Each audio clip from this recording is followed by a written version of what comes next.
Hello everybody. Based on the last video of how I announced I'm making the switch over after 10 years, making the switch from Cinema 4D over to Blender, I got some questions to talk about the process and some of the growing pains or some of the workflow things that might be a little bit different if you're a Cinema 4D artist coming over to Blender, and kind of expecting the things that are a little bit different and how you can incorporate that into a new workflow. And the project that we're looking at here on screen was a intro loop for Jumbotron as well as a live stream of a cheerleading competition that we recently did on short notice. So we kind of had to make a loopable logo as well as some other elements really quickly and have that be able to play on the Jumbotron while teams are performing or in between their performances, as well as connect that to the live stream as well. So what we're going to do is we're going to break down this project and kind of look at some of the elements that goes into making this and how it might be a little bit of a different workflow than you're used to if you're coming over from Cinema 4D. If you're not coming over from Cinema 4D, maybe you'll find some tips and tricks in here that could help you with your 3D composites. We're going to break this project down into multiple videos over multiple topics, and some of the things that you can expect will be first getting the project up and running and setting it up to render. We're going to talk about the EXR to AGX workflow that was used, how to set up AOVs or render passes in Blender, things like crypto mats, depth passes, and vector passes for motion blur. Then we're going to get a test render from Blender and we're going to bring that render into After Effects. I'm going to show you how I like to set up the EXR to AGX workflow. Then once we have that workflow set up, we're going to talk about depth pass and how I like to set that up as well. I'm going to show you how to use the Frisch Left plugin as well as the native camera lens blur. And after that, we'll get into some more technical issues that might come up and why your depth of field might be looking bad.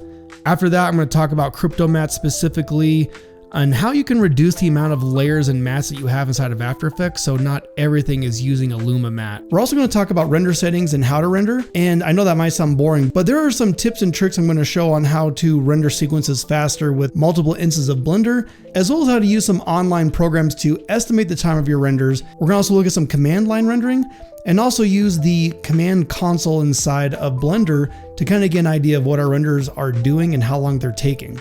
I'm also going to show you how to bring in nulls and camera data so we can composite those dust and smoke elements into the 3D footage and get the camera and the interaction of the mountains to work with our actual footage elements. And then after the compositing section, we'll wrap it all up with some color grading, which will include some film stock emulation and effects as well. So we're going to start getting some nice contrast. We'll get some film grain, some bloom, some halation, and I'll kind of show you how I like to finish off my CG projects like that, so they're not looking quite so crisp and 3D looking.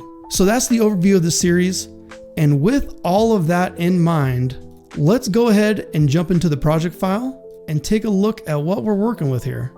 All right, so let's talk about how we kind of got started with this project. And one of the first things we were doing to hear about the cheer and dance competition is first we learned a little bit about the competition, but also we were given this image as kind of inspiration of what they were using. The client allowed us to take a little bit of liberty with this, but he said that since it was Colorado, that he would like to keep the mountains and the state spirit and obviously all this stuff. To kind of future-proof this and use it for the competition next year, we were okay with not having to have the date on there, so we could use the 2024 look for 2025, but maybe with a little bit of updates. So with that in mind, let's just take a look at the actual 3D setup here really quick and where we ended up. And we're not going to spend too much time on how to set this up. This scene's actually pretty basic. We just kind of have a couple of different meshes that were some mountain elements to kind of get a nice look.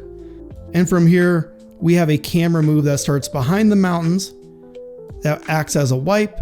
We have a nice long hold orbit around the camera with a little bit of a transition out. And the idea is once we cut here and come back here with a little bit of motion blur, you'll never know. And this is what's going to be looping on the Jumbotron as well as the live stream. So in the first part of this series, what we're going to talk about are the settings I like to use to get this set up and ready to render. And this includes our export settings as well as our AOVs or render layers that we can use to composite later in After Effects. So the first step would be getting cycles up and running.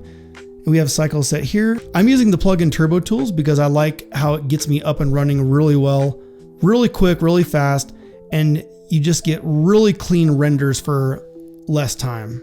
And I think these settings are going to be the foundation. So you might find that this will be disabled when you're first using it. You want to go ahead and enable it. Recommended settings for rendering animations is very high, but what I like to do is I kind of like to start low And maybe we just start on this frame. I'll hit F12 and let's just see what this base render looks like first. And if we start seeing some noise or anything, we might need to bump it up a little bit. All right, cool. So this looks great, even at the lower settings. And it might be one of those things where we have to render and see if we come up with any artifacts or stuff later on. But I think for right now, we could probably bump this up a little bit, just to be safe. And I'm enabling the options that we have in our scene. So we're doing an animation, we have diffuse, glossy, we don't have any transmission, emission, or subsurface scattering. We do have a world environment. The world environment in this case is we're using the other plugin that I like, Atmosphere, to be able to control our lighting. We don't have any volume. We're going to composite some snow effects inside of After Effects. And we don't have any depth of field on this render because, again, we're going to composite that in After Effects as well. So if you're using Turbo Render, the other thing you need to check is make sure you come over here to the compositor. You'll have some settings inside the Turbo tab here. We just want to make sure that we have a cached folder. This can be anywhere on your system. For this example, I'm going to set everything up in our project folder so we have it all together. I'll accept that. I don't have any of these lens effects turned on for now. We'll do some of these in After Effects as well. And then another thing we can check while we're here is make sure we go to options, and on our performance, this defaults to CPU. We want to make sure this is on GPU. So those are the main settings I like to use for turbo tools. And then let's finish out the rest of the cycle settings. Let's again make sure, even though this defaults to CPU, we want on GPU. Sampling, we don't have to worry about too much because Turbo Tool is going to take care of that for us as well. One thing that I haven't really seen a lot of difference on is these max light bounces, except for when it comes to render times. So what we could do really quick is let's hit F12 one more time and see what it takes to render this frame with the current settings and see if we can get a little bit of a performance boost by lowering these downs. Like for instance, we know that there's no transmission, so I can probably set this to 0 with no notable difference. I'm just gonna hit delete and enter so it goes back to the default of 12. Let's just hit F12 really quick and see how long this frame takes to render, and we can check it out. All right, great. So that frame took 14 seconds to render. Let's go over to slot 3. I'm going to left click and hold down for all this, and I'm going to hit 3. And you know what? We'll set that to 3 as well. We don't have a whole lot of lights in the scene. We have one master atmosphere light, and then just a little light here to get a couple of bounces on the logo. So let's hit F12 in that slot and compare the two. All right, let's maximize this a little bit. And I'm going to go to slot 2. It looks like we accidentally turned on a light, but that's okay. But I'm just going to toggle. I'm just going to hit the number keys 2 and 3. And while there's no notable difference, really our times aren't doing anything as well. I mean, a couple of fractions of a second. So we could mess with that and lower a little bit, but I think for now, so what I'll do right now is I'll just hide this little softbox that was on the side so we can't see it. And let's keep working our way down for a couple of other settings. One setting that I feel is pretty good for performance is turning on persistent data. And what turning on persistent data is going to do is it's going to kind of remember some of the geometry in the scene so it renders it a little bit faster after every frame. So we'll turn that on as well. And let's go ahead and take a look at the color management. So eventually what we want to do is we want to use the new AGX. And really a lot of this can be set up through color transforms in After Effects. So what I like to do to make it real easy in post and we don't have to change a ton of settings and interpret footage and do all this stuff is I like to usually leave everything at Filmic. If you want to see what AGX looks like, you know, it's very slight, not much of a difference, but this is supposed to give us a little bit more better roll off, a little bit better highlight control, and just a little bit better colors overall. And we can also change this in the sequencer. And a lot of this is, we're just seeing this in the viewport, but some of this will still need to adjust inside of After Effects. And even if these are both set to Filmic, we'll be able to come back to this later. So we'll leave this both on AGX for now. And let's just keep going down. So output for this, we have a loop at 720 frames. So we'll render out 0 to 720. I like starting my animations out at 0 versus the default of 1 that it does. Because when we're in Premiere After Effects, we're always starting at frame 0, not frame 1, which is the next frame. Now for the next part, you might be defaulting to PNG, which is fine, but we already know we want to use some of the passes in After Effects. So what we need is not just an open EXR, we need an open EXR multi-layer, and this is going to put all of our passes into one EXR file. Then we're going to extract those passes out of After Effects and use them for our compositing. Most of the time I feel like half float is fine. It's plenty of information. Full float is also amazing, but it just starts to make your file size even larger. And my favorite type of compression that I felt is the best for quality and file size is DWAB lossy. You also might see right here that image sequence is set to overwrite, which means every time a frame is rendered out, if you render again, it'll overwrite those frames.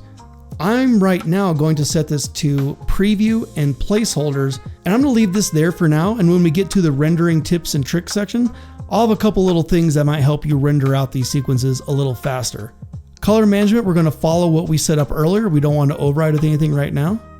And if you have any other post-processing, we're gonna be using compositing. All right, onto our passes. Now these are the things we know we want to use inside of After Effects that we're going to use some compositing with. We want our combined, which has everything on frame. We're going to use Z for some atmosphere as well as depth of field. I'm going to select mist, but I actually do not use mist, and I will show you why when we get to the compositing section. I'm going to use vectors to get our motion blur. And here in the lights section, we can also decide if we want any of these other passes. We can see if we want direct lighting, direct glossy, for example, emission environment. The only other thing I might check is ambient occlusion. And I might not know exactly which of these I want to use right now, but you know, it's good to have them. And if we don't need them later, we can always uncheck them and re-render. The big one, I want to use crypto mats. Coming from Cinema 4D, I used to love puzzle mats, which would take a red, green, and blue channel. I didn't like crypto mats from After Effects because for some reason I felt like the compression made it feel really slow in After Effects. I really haven't had many issues with Blender's crypto mats, even though I don't know what the difference is. You can see how you want to break out your crypto map by these three choices: the object in the scene, the material, if a lot of things are using a bunch of different material and you want to manage it all at once. I like using object, and we'll leave the levels at 6 at its default. Now that we have our passes set up, if you ever kind of want to see what you're working with, you can come right up here and you can look at your render passes individually. So here's our mist pass, for example. Our diffuse direct, we can see what lighting we may or may not use. Here's our ambient occlusion pass. And we can use that as a way to kind of double check what things we want. So last thing I'll do is I'll set it to our folder to start rendering. And for our project and workflow and rendering management, everything is set up and ready to render. All right, so once we have our render settings set up, the last thing I like to do before doing the full-blown animation render is I like to set this to a single frame. I'm gonna render out this single frame, and we're gonna make sure all the passes and everything are working in After Effects before rendering out our full animation so we don't have to render it twice. So I'm gonna render out this frame really quick. In the next video, we're gonna take this into After Effects. We're gonna test our passes on this single frame, and if it's all up and running and looking good, we're gonna get ready for our full animation. So I'll see you in the next video.